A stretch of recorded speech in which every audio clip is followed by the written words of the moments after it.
interventricular, ventrículo esquerdo, átrio direito, átrio esquerdo.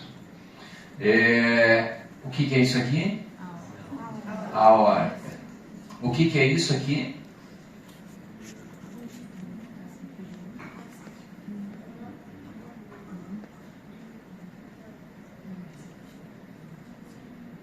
Essa estrutura qual é? Bem onde está a ponta da minha seta. Começa com veia e termina com ázigos, né? Porque a veia cava inferior vai drenar para onde? Não é para o átrio direito? Olha aqui ela, né? Não é isso? Sim. Quem é essa estrutura aqui? Essa é a aorta. Vossa Excelência, Dona Artéria Aorta. Isso mesmo. Torácica ou abdominal? Torácica ainda. Que estrutura é essa? Esôfago. Isso, esôfago, né? A gente já teve um pouquinho de ar dentro. Bom, depois que passou os pilares diafragmáticos, ela passou a chamar de aorta abdominal. E o esôfago, vejam que ele vai para a junção gastroesofágica. Estão vendo aqui? Olha, isso aqui é fundo gástrico. Vamos voltar lá. Olha aqui o esôfago. Vai descendo, descendo, até que ele horizontaliza dentro da cavidade. E aí vocês conseguem enxergar ele chegando na cárdia. Tá certo? O que é cárdia? A junção. É a primeira porção do estômago, né? Que está em contato com o esôfago. Que estrutura é essa daqui? Baço. Veja que tem vasos aqui ligando, né? Fazendo anastomose entre o baço, a vascularização do baço com a vascularização do estômago. Que estrutura é essa daqui? Fígado. Que estrutura é essa daqui? Continua sendo estômago. Tá? Bom, então a gente está descendo e está acompanhando a cava inferior. Vamos lá, vamos voltar aqui. Ó. Olha a cava inferior, vamos acompanhando a cava inferior. Vocês estão vendo que tem vasos grandes vindo em direção à cava inferior? Parece um pezinho de galinha aqui, ó. Sim. Conseguiram enxergar? Sim. Então, veia hepática esquerda, veia hepática média, veia hepática direita. Cada uma dessas veias hepáticas vai ajudar a marcar a segmentação dessa prateleira superior do fígado. E como é que a gente faz a contagem aqui? Quem é que está aqui? 2 vezes 2, 4. Como é o mais retangular, o maior é o 4A. Vezes 2, 8. Menos 1, 7. 2, 4, 8, 7. Esse é o mais fácil de ver. Por isso que eu não gosto de botar em prova. Porque todo mundo aprende fácil. Não, mentira. Claro que eu boto em prova. Assim. Tem que estudar também. Então, segmento 2, segmento 4, segmento 8, segmento 7. Ficou alguma dúvida desta parte que fica acima da bifurcação da veia? Para a gente enxergar a veia porta, eu prefiro fazer o caminho inverso para mostrar para vocês, tá? Vamos lá. Vocês conseguem enxergar os rins? Estou certo ou estou errado? Sim. Ok. A gente sabe que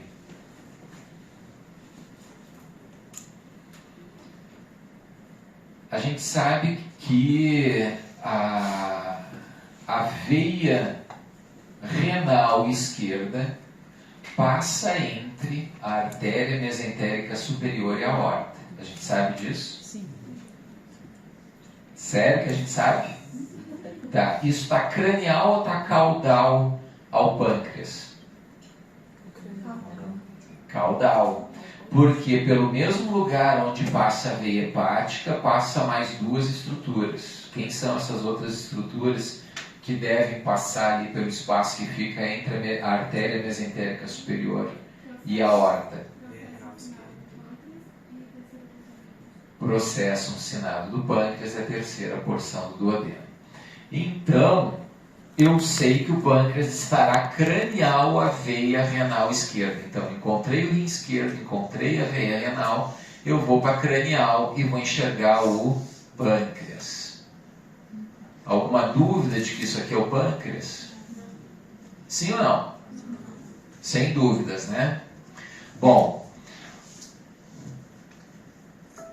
o vaso que drena o sangue que vem do baço, que é a veia esplênica, ele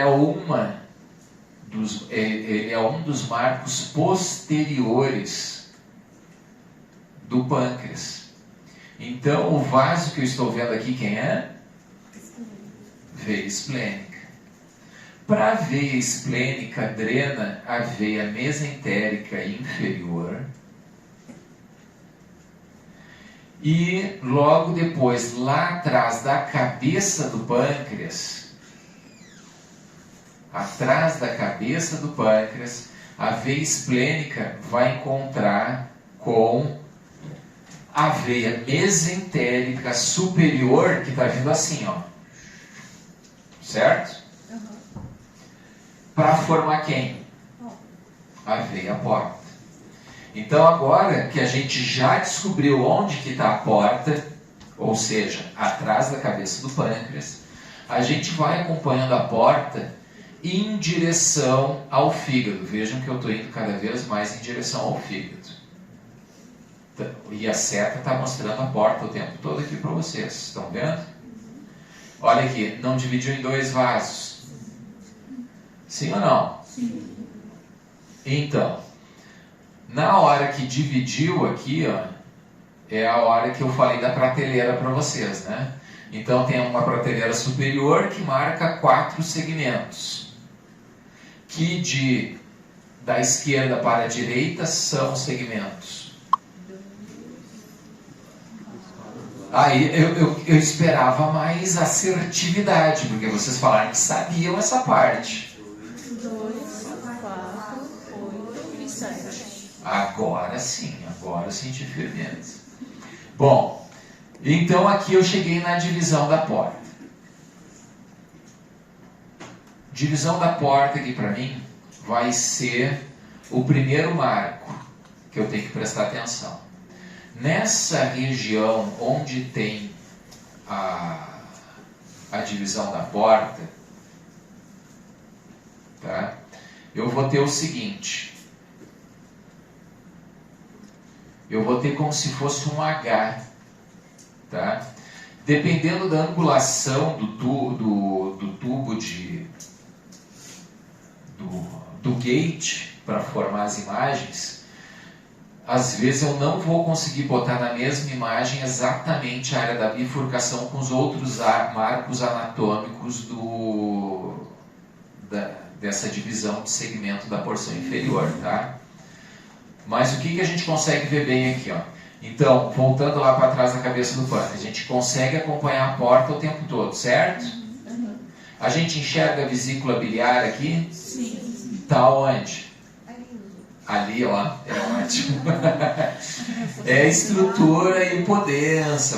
Isso, a estrutura e potência que vocês enxergaram. Então, a gente concorda com isso, certo? Bom, vamos descer um pouquinho para a caudal de novo e ir acompanhando. A gente está enxergando a aorta, né? Sim. A gente enxergou o início da porta, não é isso? Sim. Então a gente sabe que esse vaso aqui, quem é? Veia cava inferior, né? Se a gente continuar acompanhando aqui a ponta da seta, ele não vai drenar, não é para ela que vão drenar as veias hepáticas? Sim. Então, a gente sabe onde é que está a veia cava inferior. Então a gente tem a veia cava inferior, a gente viu a vesícula, onde está então a fossa da vesícula biliar, a gente encontrou a porta. Vocês estão vendo esse pretinho aqui, essa hipodensidade? Sim. Isso aqui representa o quê? Quando é preto na tomografia, é sinal de que É gordura, pode ser gordura, né? Quando é o cinza puxando para o preto, é gordura. Se é gordura, a gente sabe que tem um ligamento aqui. Quem é o ligamento que passa por aqui? Ligamento redondo. Ligamento redondo, tá? E nessa região aqui, nós temos outro ligamento. Que ligamento que é? Vocês lembram da aula passada que eu falei sobre circulação fetal? Sim ou não? Qual é o primeiro curto-circuito que tem para diminuir o trajeto para o sangue mais oxigenado chegar no átrio direito? Ligamento umbilical? Não é? O ducto. É o quê? Ducto venoso, não é isso? Ducto venoso que liga a veia umbilical direto, quase lá no átrio direito, não foi isso que a gente conversou? Por onde chega 70% do sangue que chega no feto, não vai desviado por ali. E que oblitera depois do nascimento, não foi isso que a gente conversou? Então, esse ligamento aqui, ele vai ter o nome do ducto. Como é que é o nome do ligamento, gente? Excelente. Então, o que vai acabar acontecendo? De novo, vou eu lá com meus desenhos feios.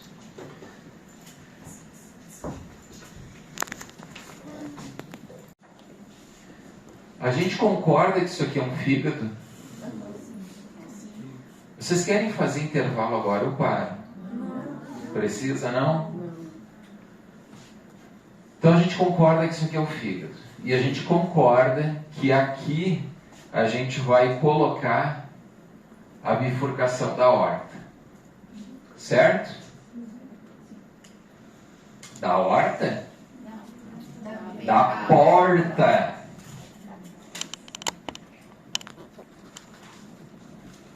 Estão aí gravando, depois vão dizer: ih, olha só o professor dando rata na sala de aula. A gente concorda que isso aqui pode ser a vesícula? Sim? Então tá. A gente concorda que aqui pode ser o ligamento redondo? Sim? Sim.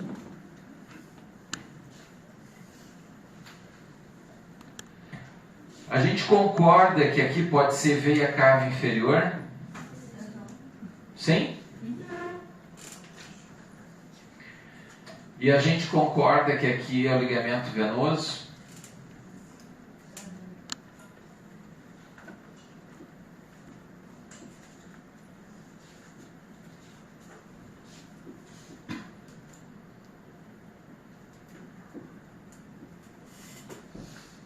A gente concorda com isso tudo, né? Bom, se aqui a veia porta está dividida em direita e esquerda,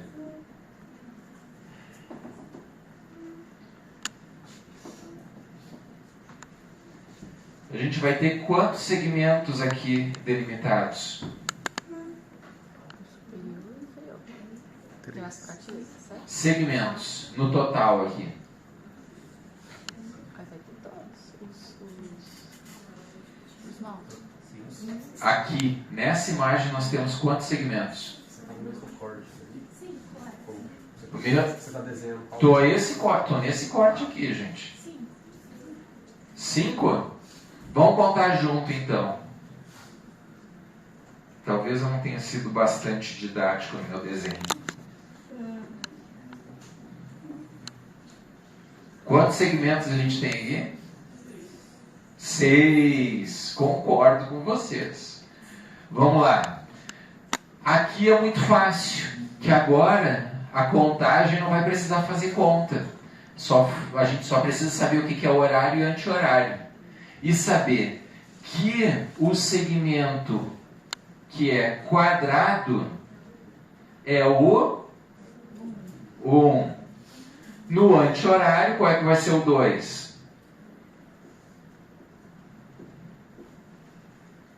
Vamos continuar a contagem. Aqui o 3, aqui o 4B aqui.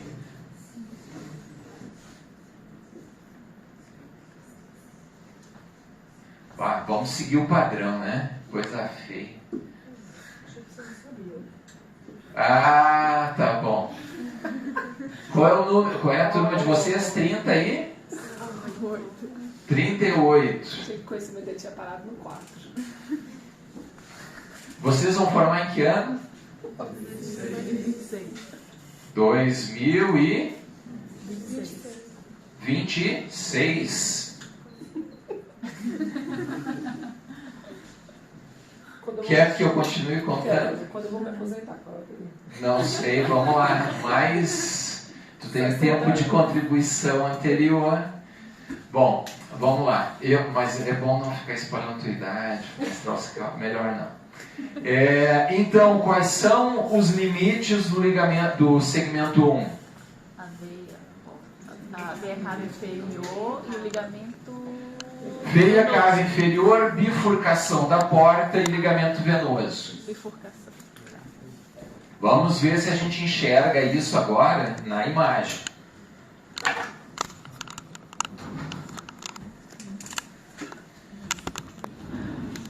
A gente concordou que aqui era ligamento... então assim, nem sei se eu falei sobre isso ou não. Isso aqui não forma um H? Sim. Se vocês souberem esse H, vocês sabem tudo sobre a segmentação hepática. Vocês precisam conhecer um H e um pé de galinha. Olha só, que coisa maravilhosa. Para saber toda a segmentação hepática que Kuinô levou quase uma vida para entender, a gente resume agora a um pé de galinha, não é isso? E a um H. Ou é loucura minha? Até é, né? Mas tudo bem. 2, 4A. Certo ou errado? 1.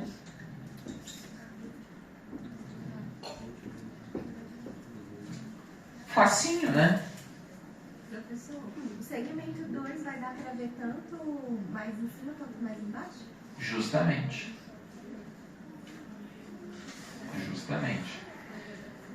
Dúvidas com essa parte aqui? Agora vamos para a parte mais fácil, que depois que a gente entende que tudo se resume a um H e a um pé de galinha, é botar isso na imagem. Então, temos o ligamento venoso, temos veia cava inferior, temos porta. Quem é esse aqui? O 1. Temos o ligamento redondo e o falciforme aqui? Temos a veia hepática direita? Temos. Inclusive aqui a gente já tem a divisão para o segmento 3 e para o segmento 2. Tá? Então a gente vai, supostamente, se a gente dividir aqui, ó, vai dar 2 e 3. Bom, temos divisão da porta? Temos ligamento redondo? Temos fossa da vesícula? Temos. Que segmento é este aqui? 4B. Pensa que o A vai dar problema aqui se eu falar isso. Mas o 4A está no segmento superior, o 4B no inferior. Tá? Vemos a vesícula, vemos a veia porta, a veia porta, né? E vemos veia cava inferior. Então, quem é que está aqui? Quem é que está aqui? 6. E assim está morta Inês. Vocês já sabem tudo de segmentação hepática. Ok? Pessoal, vamos falar sobre essa vesícula. Tem espessamento do quê? Da parede. Uma coisa que para quem não for ser ecografista depois no futuro, mas para fazer controle de qualidade dos exames que chegam, tá? A gente sempre avalia, para ver o espessamento da parede, a parede da vesícula que fica mais próxima do transdutor, tá? Isso é o que nos interessa, tá? Não nos interessa medidas feitas na outra parede. As medidas têm que ser feitas na parede mais próxima do transdutor. O que mais que a gente enxerga nesta imagem aqui? Aí vocês falaram que tem a vesícula, ok, que está com a parede espessada, ok, está com 4,3 milímetros. O que mais que a gente tem? O corpo mais largo que a cabeça. Cabeça? Eu nem sabia que vesícula tinha cabeça. Quais são as porções da vesícula biliar? Fundo, corpo e infundíbulo.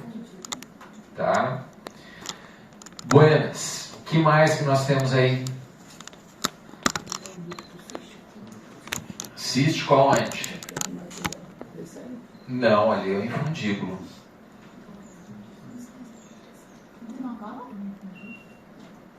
Tu está falando aqui, né? Essa porção é a porção infundibular da vesícula. Oi? Tu está me perguntando ou está me falando? Não, estou te perguntando se tem um cálculo infundível. Eu espero que tu esteja me falando. Eu acho que Eu vou dizer, sim, a doutora está correta. Temos um cálculo infundíbulo. Vejam que tem uma estrutura hiperecoide com sombra acústica posterior. Perdão. Essa é uma imagem típica de cálculo, tá certo? Cálculo grande. Para vocês terem ideia do que é grande e o que é pequeno, aqui não foi medido, tá? Mas vocês podem comparar com essa escala que tem do lado, tá? Cada uma dessas marcações aqui é 1 centímetro, tá? Então ele tem 1 centímetro e pouco, tá? E nessa imagem, o que vocês têm aí?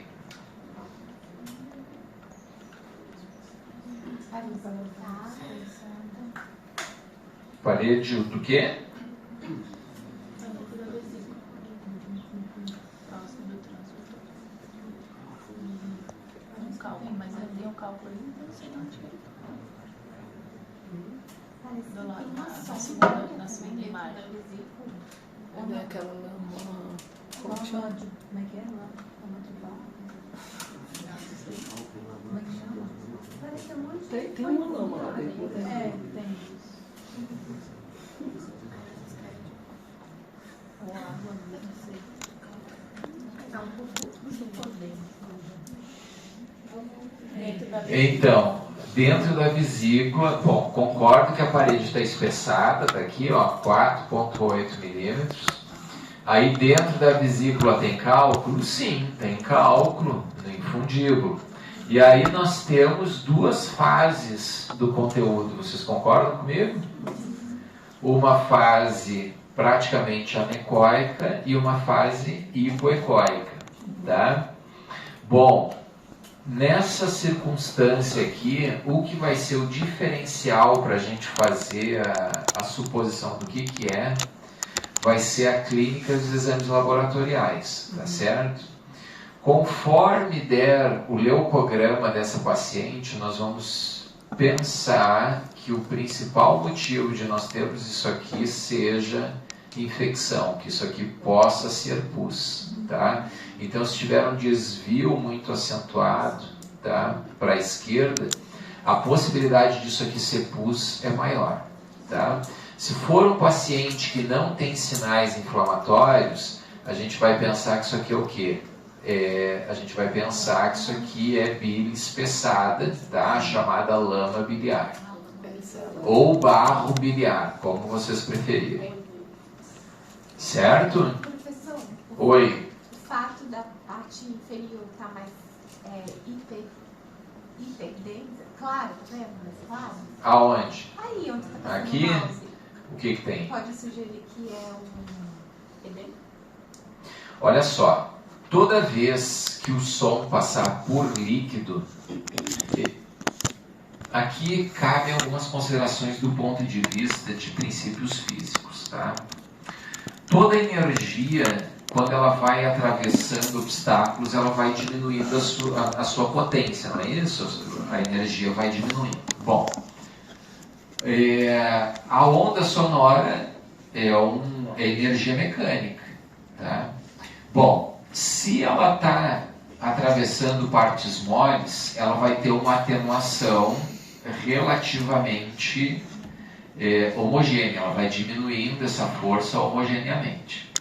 Porém, aqui nós temos uma circunstância que é o seguinte: a energia está vindo, a onda sonora. Aí, aqui, ela continua encontrando partes moles, mas aqui achou líquido.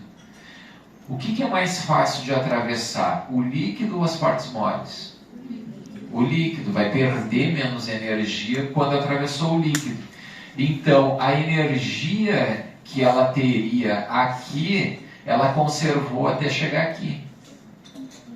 Enquanto a energia que tinha aqui foi diminuindo até chegar mais embaixo. Então, por isso que a gente tem a impressão de que aqui que está mais claro, tá? Isso é o que nós chamamos de reforço acústico posterior. Já com cálculo é o contrário. O cálculo, ele não deixa passar o som, ele reflete o som. Então, por isso que ele vai dar sombra. Porque depois dele não tem som passando. Então, não vai ter imagem depois dele. Ficou claro isso para vocês? Sim.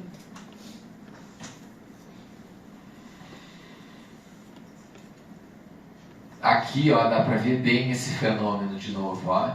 Isso aqui é o fundo da vesícula, tá? Ok? Combinamos que isso aqui é o fundo da vesícula. Então, o que acontece aqui, ó?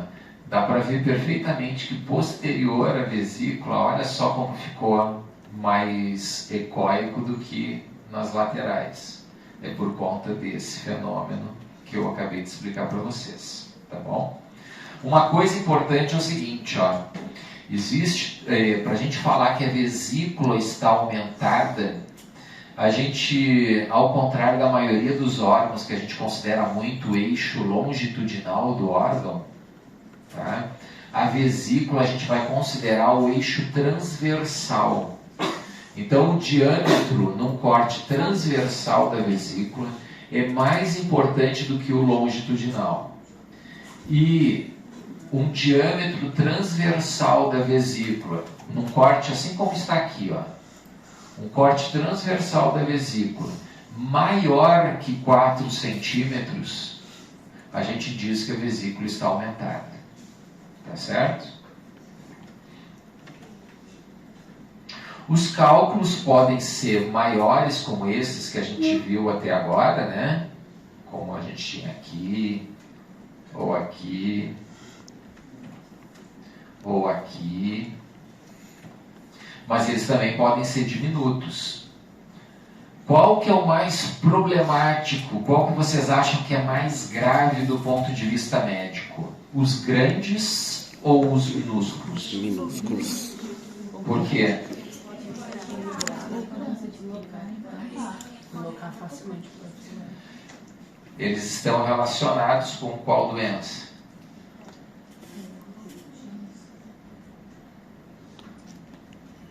Hum. 70% das pancreatites agudas se apresentam com cálculos deste jeito aqui, ó, com cálculos diminutos, com cálculos de 3 milímetros. Tá ok? Aí vem outra questão. Por que é mais provável com esses cálculos piquinruchinhos? Qual é o diâmetro normal do cístico? Eu já dei o spoiler. Hã? Não, 6 milímetros é o colédoco. O cístico. Por que eu falei para vocês o tamanho dos cálculos diminutos ali? Qual o tamanho que eu disse para vocês que é o cálculo de minuto? 3 milímetros. Então, qual deve ser o tamanho normal do cístico?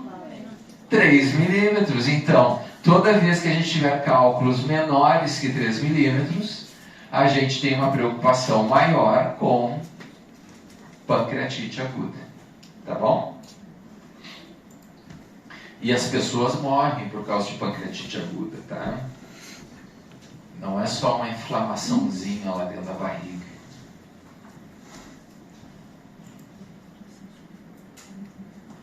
Podemos ter uma vesícula repleta de cálculos, como essa daqui. E tem outras vesículas que o que a gente pode encontrar? A gente pode encontrar os chamados pólipos, tá? O grande problema dos pólipos de vesícula biliar é quando eles têm mais do que 10 milímetros, tá certo? Ou ainda aqueles que crescem até 20% em 6 meses, tá?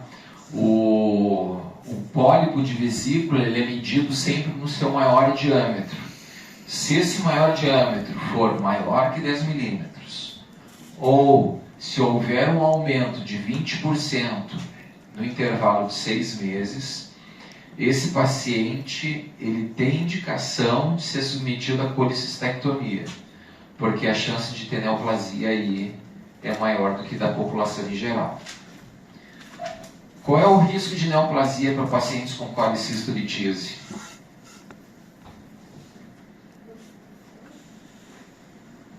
1 para 1000. Tá? Qual é a chance de pacientes com neoplasia de vesícula com pólipos de vesícula? 1%.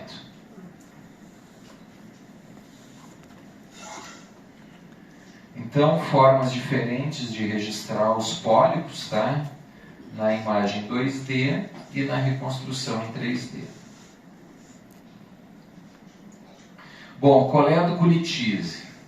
A grande questão da coledocolitise, e aí vocês que forem operar, ou ainda quem for fazer gastro e vai encaminhar depois para o colega cirurgião, quando forem mandar seus pacientes fazerem exames, sempre que tiver coledocolitise, verifiquem se o ultrassonografista, se o médico que está fazendo o exame, está medindo a espessura da parede do colédoco. Porque a espessura da parede do colédoco vai definir se esse paciente tem indicação já pré-operatória de fazer só CPRE ou se vai ser candidato à derivação bilio-digestiva. Porque colédocos que têm a parede maior do que 5 milímetros têm indicação de exploração de via biliar. Tá? Por quê? Porque normalmente esses colédocos com parede espessada, eles são colédocos doentes e a chance de formar cálculo dentro deles, de novo, é maior. Tá? Oi? Acima de 5 milímetros. A espessura da parede. Aí são pacientes que têm uma chance maior de que não vá fazer só CPRE. 5 milímetros, né? Milímetros de espessura da parede. Bom,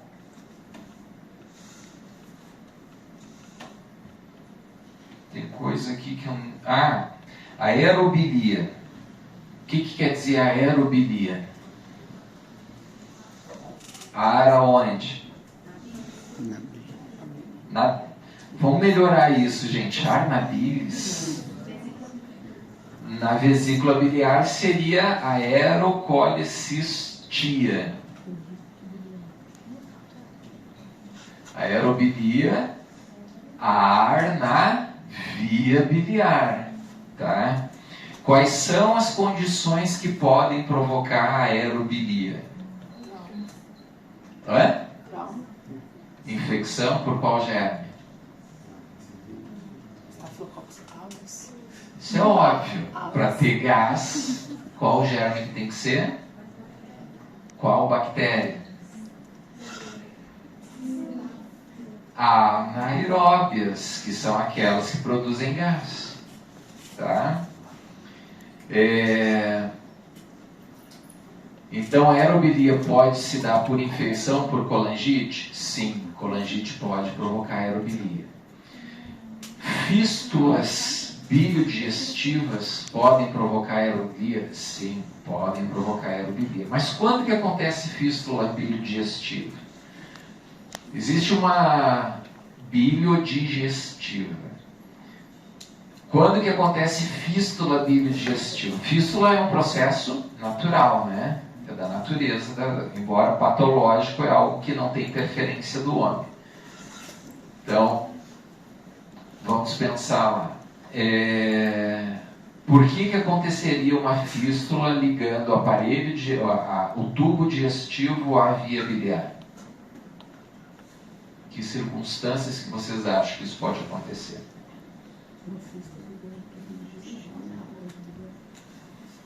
Trauma? Não infelizmente. Aí vai me conta você. A vesícula não faz parte da via biliar? Acho que dá CPRE, pode fazer isso. Não, mas aí tu já está fazendo uma anastomose, aí já é cirurgia. Eu estou falando de fístula ainda. Eu vou chegar lá. Bom, existe uma circunstância chamada síndrome de Mirizzi, tá? MIRIZZI, tá? Pacientes com cálculo biliar, né? Esse cálculo ele pode erodir a parede da vesícula e erodir para dentro do colédoco. Essa é uma das possibilidades. A outra é essa erosão se dá para dentro do íleo ou para dentro, normalmente para dentro do íleo, que acaba o intestino indo bloquear a inflamação, e nessa de bloquear a inflamação você ter a formação de uma fístula biliodigestiva, né? Aí da vesícula para o tubo digestivo. E esse gás do tubo digestivo acaba então ascendendo para a via biliar. E a terceira circunstância é a circunstância naquela onde a gente sabe que o paciente teve manipulação da via biliar e teve uma anastomose da via biliar com o tubo digestivo. Que aí a gente tem várias técnicas que podem ter sido usadas. Pode ter sido, por exemplo, um paciente que tinha colédoco litíase com um colédoco já espessado e com a parede do colédoco espessada e fez uma anastomose do duodeno com o colédoco.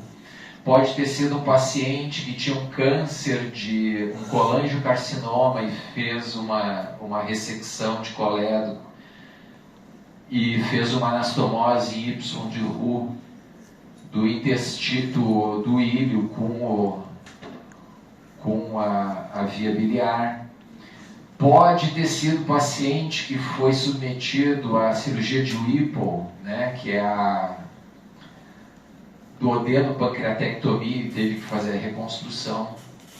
Então, pacientes em pós-operatório de cirurgias que fazem anastomose do tubo digestivo com a via biliar podem ter também aerobilia, tá certo? Então é sempre importante quando vem esse achado perguntar se já fez uma cirurgia no fígado, no canal da bilis, que aí eles vão contar para vocês, tá bom? E a CPRE por si só, ela pode causar? A colangio causa no pós-imediato, tá? Depois da CPRE em si, de 7 a 10 dias, normalmente a gente não encontra mais. A não ser que tenha ascendido germes e aí você tem uma colangite junto.